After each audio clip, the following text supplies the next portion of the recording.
नेहरू आजादी में देरी क्यों चाहते थे और जिस अखंड भारत के लिए हम दशकों से लड़ रहे थे, उसी के बीच श्यामा प्रसाद मुखर्जी धर्म के नाम पे बंटवारा क्यों मांग लिए? क्या ये वाकई उनकी सोच थी या फिर हालात ने उनको मजबूर कर दिया? और हैरानी की बात तो ये है कि जब हिंदू महासभा और मुस्लिम लीग एक दूसरे की खून की प्यासी थी, तो कैसे बंगाल के मुद्दे पर एक मेज पर आकर सहमति दे देती है। नेहरू और पटेल इस पूरे मामले पर खुलकर क्यों नहीं बोल रहे थे?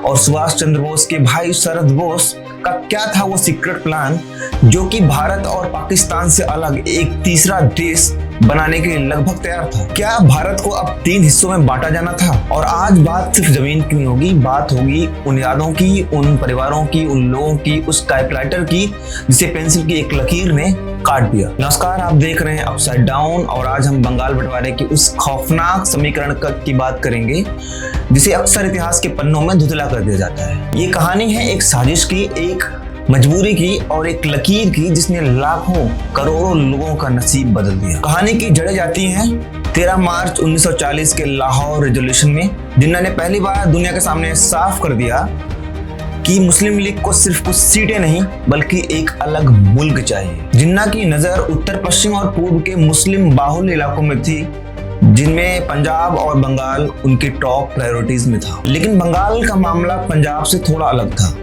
यहाँ भाषा, धर्म और संस्कृति से भी ज्यादा बड़ी थी। 1946 में ब्रिटिश सरकार भारत में कैबिनेट मिशन भेजती है जिसमें प्रस्ताव था भारत को 3 पार्ट्स में बांटना, A, B और C, जिसमें बंगाल और असम को ग्रुप C में रखा गया था। लेकिन नेहरू जानते थे कि जिन्ना पार्ट C को, बंगाल को काट कर धीरे धीरे पाकिस्तान में मिला लेंगे, क्योंकि वहां पे मुस्लिम बाहुल्य क्षेत्र था तो संभावना भी ज्यादा थी। इसलिए नेहरू ने इसमें कड़ा ऐतराज जताया और अपनी सहमति वापस ले लिया।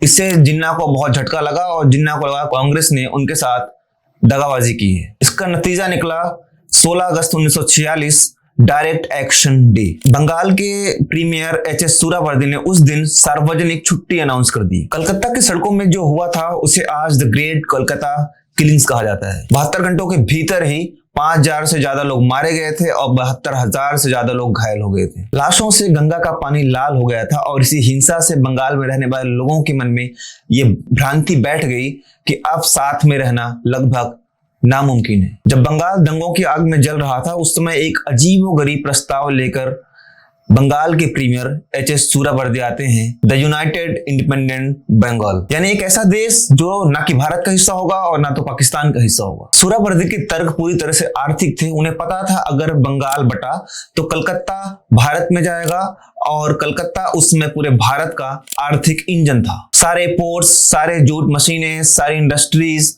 उस समय कलकत्ता में थी। सूरावर्दी ने कहा था कि कलकत्ता के बिना बंगाल एक अंधा और अपाहिज राज्य बन जाएगा और उनके लिए कलकत्ता को बचाना अपनी राजनीतिक सत्ता को बचाने के समान था।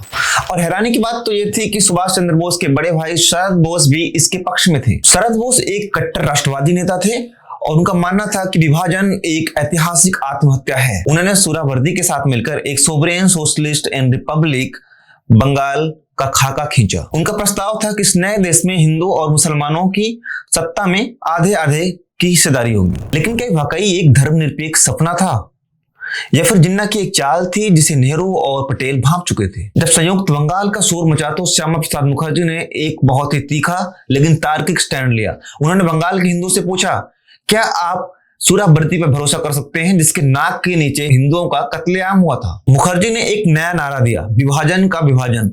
उनका कहना था अगर मुस्लिम लीग भारत का विभाजन धर्म के आधार पर मांग सकती है तो बंगाल के हिंदू धर्म के आधार पर बंगाल का विभाजन क्यों नहीं मांग सकते? और उन्होंने माउंटबेटन को स्पष्ट कर दिया कि भले ही भारत का विभाजन हो या ना हो, लेकिन बंगाल का विभाजन होकर रहेगा, क्योंकि उन्हें डर था कि मुस्लिम मेजोरिटी वाला संयुक्त बंगाल आज नहीं तो कल पाकिस्तान के लिए एक पिछला दरवाजा साबित होगा। मुखर्जी ने भद्रलोक और मध्यवर्गीय समाज को इस प्रकार एकजुट किया कि देखते ही देखते बंगाल का विभाजन राजनीतिक मजबूरी से बढ़कर हिंदुओं की सुरक्षा की एकमात्र गारंटी बन गया। और उन्होंने पटेल को भरोसा दिलाया कि अगर बंगाल को बचाना है, कलकत्ता को बचाना है, तो बंगाल का विभाजन करना ही होगा। दिल्ली में बैठे नेहरू और पटेल इस तीसरे देश से काफी तनाव में थे। नेहरू की चिंता बहुत बड़ी थी। उन्हें लगता था अगर ये तीसरे देश की मांग को मंजूर किया गया तो देश का बाल्कनाइजेशन हो जाएगा, और जूनागढ़ और हैदराबाद जैसे रियासतें भी अपने स्वतंत्र अधिकार की मांग करना शुरू कर देंगी और इससे देश टुकड़ों में बंट जाएगा। सरदार पटेल प्रैक्टिकल इंसान थे। उन्होंने माउंटबेटन के सामने यह डिसीजन अपना रख दिया कि अगर कलकत्ता का विभाजन नहीं होगा तो वो किसी भी फाइल्स में साइन नहीं करेंगे, वो किसी दूसरे विभाजन को भी स्वीकार नहीं करेंगे। तो किसी दूसरे विभाजन को करने से पहले आपको कलकत्ता का विभाजन करना ही होगा। पटेल ने गांधी जी को भी विश्वास दिलाया, जो कि पहले शरद बोस के प्लान से प्रभावित थे। पटेल ने गांधी को सोहरावर्दी का वो चेहरा दिखाया जिसने दंगों के दौरान पुलिस को पीछे हटने का आदेश दिया था। और अंत में गांधी जी भी इस बात को मान लेते हैं कि कांग्रेस की एकता जरूरी है और पटेल का एक ही लक्ष्य था, कलकत्ता को हर हाल में भारत का हिस्सा बनाना। और अंत में आता है वो इंसान जिसे ये पता भी नहीं था कि बंगाल और पंजाब के बीच में अंतर क्या है।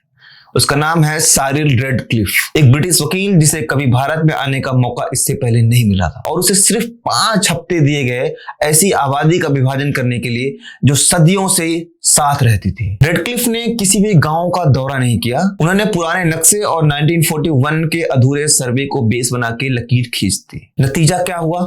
एक इंसान का आंगन पाकिस्तान में था तो उसका कमरा हिंदुस्तान में था। कई रेलवे स्टेशन एक देश में थे और उनके सिग्नल दूसरे देश में थे। बंगाल का बंटवारा पंजाब से काफी अलग था। यहाँ हिंसा धीमी थी लेकिन पलायन काफी तेज। स्टेशनों पर पड़े लाखों शरणार्थी आज भी उन लकीरों का गवाह हैं। इस जल्दबाजी ने छिटमहल की वो समस्या पैदा की जिसे सुलझाने में 2015 तक का समय लग गया। जूट की खेती पूर्वी पाकिस्तान, आज का बांग्लादेश में चली गई और उसे प्रोसेस करने वाली सारी मिलें पश्चिम बंगाल यानी भारत में रह गई। इसका नतीजा यह हुआ कि दुनिया का सबसे समृद्ध प्रांत रातों रात आर्थिक रूप से कंगाल हो गया। विभाजन को अंजाम देने वाले साइरिल रेडक्लिफ इतनी ग्लानि में थे कि उन्होंने अपनी 3000 पाउंड की फीस लेने से भी इनकार कर दिया और जाने से पहले उन्होंने अपने सारे कागजात जला दिए। शायद वो अपना गुनाह दुनिया के नजरों से छिपाना चाहते थे, क्योंकि उन्हें पता था कि उन्होंने सिर्फ जमीनें नहीं बांटी हैं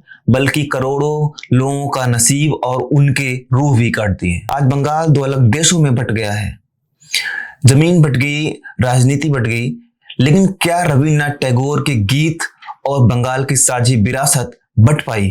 शायद नहीं। बंगाल का विभाजन केवल ये राजनीतिक विभाजन नहीं था बल्कि उस भरोसे का अंत था जो सदियों से लोगों के परस्पर साथ रहने से बना था। और ये सबक है कि जब राजनीति धर्म और सत्ता के लालच में अंधी हो जाती है तो उसका खामियाजा आने वाली पीढ़ियों को चुकाना पड़ता है। आपको क्या लगता है, क्या संयुक्त बंगाल वाकई आजाद और धर्मनिरपेक्ष मुल्क बन पाता या फिर वो जिन्ना की एक सोची समझी चाल थी?